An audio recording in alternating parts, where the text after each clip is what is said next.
All right, let's jump straight into this explainer.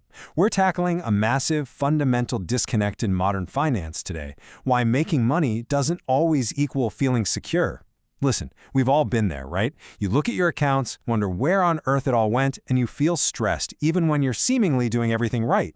Well, today we are going to fundamentally change how you view your spending, and honestly, your life. So why do you feel broke even when you have money? It's a very real question.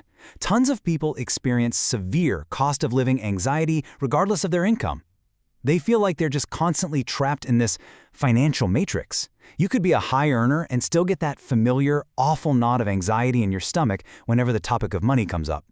And it turns out it's not just a math problem at all. It is literally a biological one.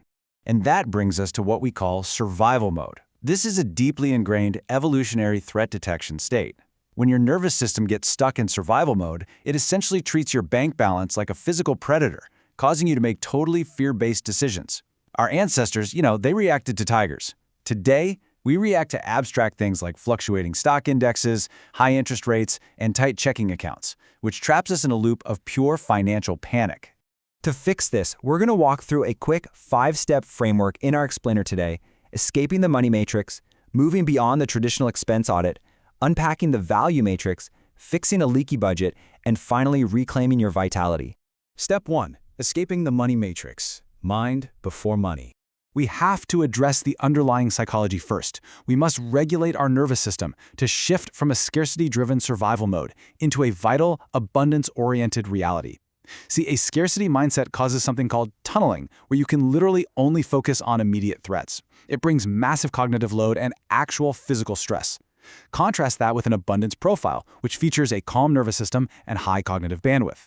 Because the truth is, you literally cannot process complex financial decisions or spreadsheets when your body is locked in an active threat response. Step 2. Moving beyond the expense audit. You've probably been told by every financial guru to track every single penny, right? Well, standard budgeting advice completely misses the emotional side of money. An expense audit tells you exactly where your money goes, sure, but it never asks if that spending actually matters to you.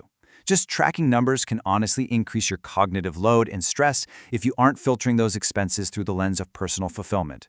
We have to know if the money is going where it actually counts.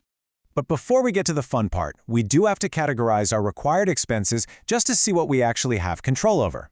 Think of it in 3 steps. First, your fixed expenses, like your mortgage. Those aren't changing tomorrow.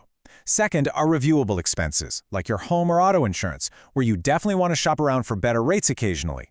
And third, variable expenses, like utilities and groceries, where you have a direct, day-to-day impact on what you spend.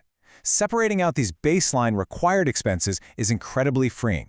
Once you know your baseline, it lets us focus entirely on the game changer next.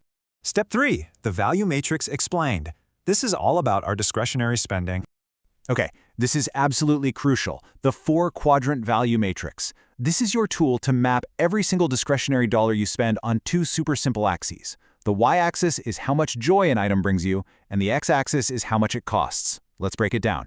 Top left quadrant, high joy, low cost. These are your easy wins, things you keep without question.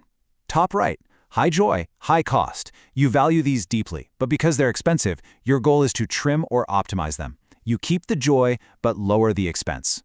Bottom left, low joy, low cost. Annoying little leaks, like unused subscriptions or bank fees. Just cut them for immediate efficiency. And finally, the bottom right, low joy, high cost. These are your massive financial leaks, habitual spending that doesn't even make you happy. This quadrant, this is where you cut completely and reclaim a massive amount of wealth. Step 4. Fixing a leaky budget. Let's look at a real-world case study to see how this system actually works. We're looking at a household spending over $117,000 a year. First, we identify their big 3 required expenses: housing, food, and transportation. Together, these eat up a massive 54.1% of their entire budget. Now, by understanding that required baseline, we can take all of the remaining discretionary spending, that other 46%, and run it straight through our value matrix. Let's map it out. For their high-joy, low-cost quadrant, we found things like $40 for books and audiobooks, $100 for charity, $50 for education, and $120 for gifts. These items are absolutely essential to their vitality. A $40 book budget isn't an expense for them, it's an investment in their joy. So they keep these completely untouched. Moving to high joy, high cost. They definitely value things like fitness, vacations, and concerts, but they chose to trim here. For example, they switched to a budget gym, which saved them over $1,400 a year.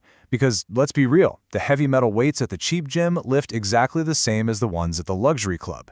They still get the immense joy of health and travel, they're just doing it much more efficiently now. Now for the leaks. In the low-joy, low-cost box, they found redundant bank fees and a pet insurance policy that wasn't even covering their actual vet needs. Zero value meant an immediate cut. Simple, objective decision-making. And finally, the big one. The low-joy, high-cost quadrant revealed. Over $2,000 a year evaporating on habitual, unfulfilling coffee runs. It wasn't even making their day better, it was literally just a habit. They also found $250 a month in so-called unexpected expenses that were actually just unstructured, sloppy leaks. By cutting these, they stopped funding things that brought absolutely zero vitality to their lives. Step 5. Reclaiming your vitality. Let's look at the incredible outcome of running this family's budget through the matrix. The numbers here are wild. By simply aligning their spending with their joy, this couple reduced their target annual spend from over $117,000 down to roughly $88,000. That is a savings of nearly $29,000 a year. And remember, they kept all of their high joy items totally intact. But here is the absolute mind-bender.